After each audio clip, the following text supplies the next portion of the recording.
Who was it? Dunno. They asked for Miss Ashcroft and then they hung up on me. Rude. Back in 1998, when Raccoon City spiraled into a full-blown zombie apocalypse, one name stood out among the chaos: Alyssa Ashcroft.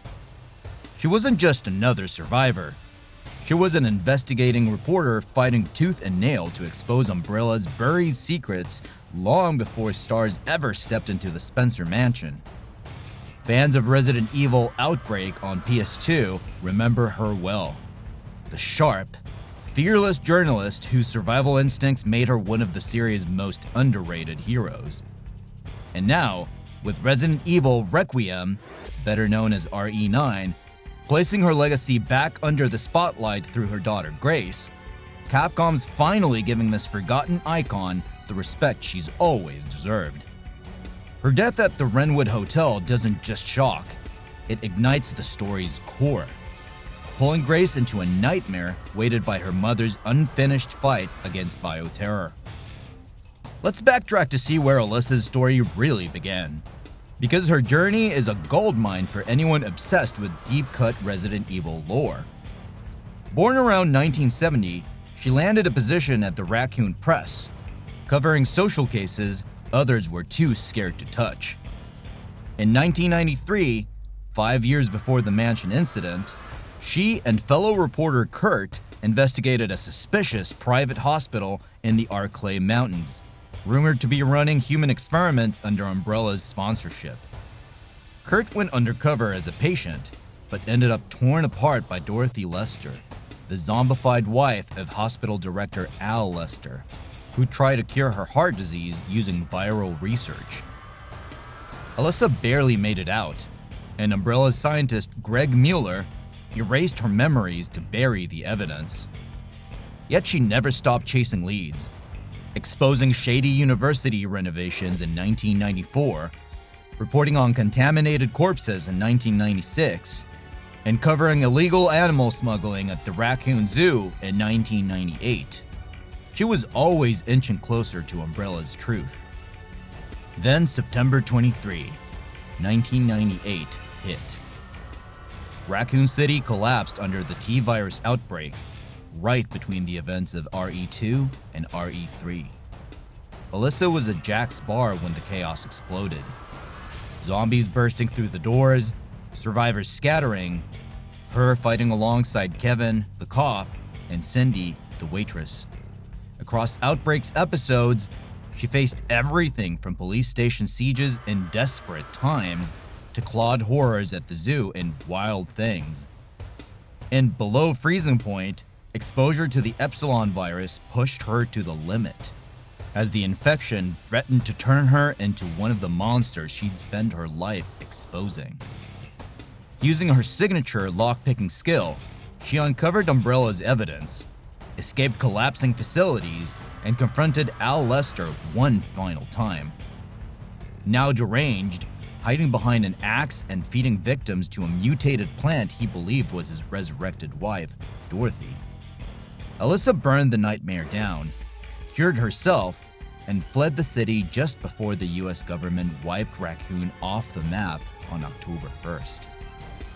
Afterward, Alyssa didn't fade into obscurity.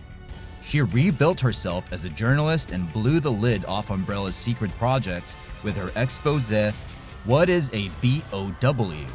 blowing the lid off this horrifying secret project. Her work fueled public outrage and influenced the Raccoon trials that helped bring Umbrella USA to bankruptcy by the time RE4 rolled around. Though the government buried much of the truth, her reporting turned biological weapons into whispered urban legends. She later raised a daughter, Grace, who became an FBI analyst and never stopped chasing the strange. In 2016, Alyssa was covering a wave of disappearances in Dulvey, Louisiana. Yes, the same place that set the stage for Resident Evil 7's Baker family horror. Her article in the Dulvey Daily remains one of the last public traces before the area's total lockdown. 2 years later, in 2018, her trial led to the Wrenwood Hotel, a Midwestern hotspot linked to unsolved killings and a shadowy group called Elpis. Alyssa went in digging for truth, armed with her camera, her pistol, and unshakable resolve. But the trip turned fatal. She was murdered by a hooded killer named Victor Gideon, right after discovering evidence hinting at new Umbrella-related experiments. 8 years later, in 2026, another murder occurs at Renwood, drawing her daughter Grace into the same haunted halls. Flashbacks throughout Resident Evil Requiem reveal Alyssa's final night.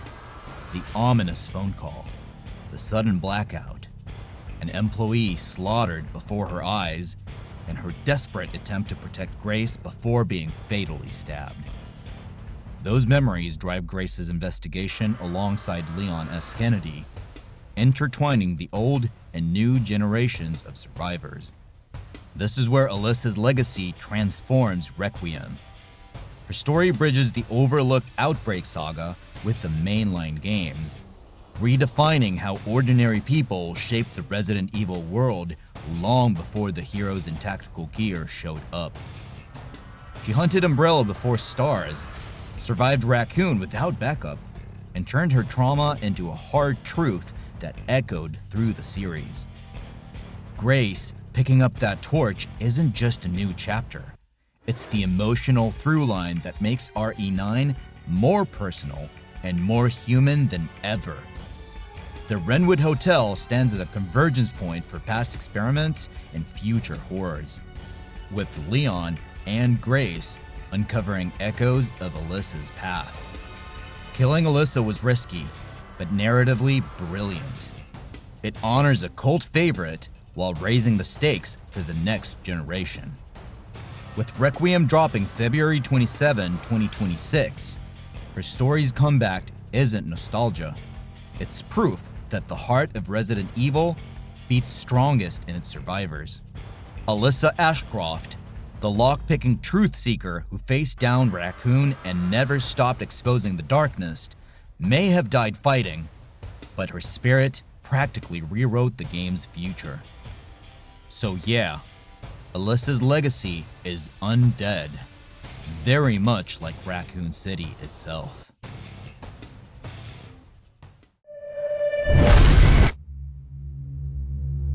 I know that's where your mother was murdered. Alyssa died 8 years ago.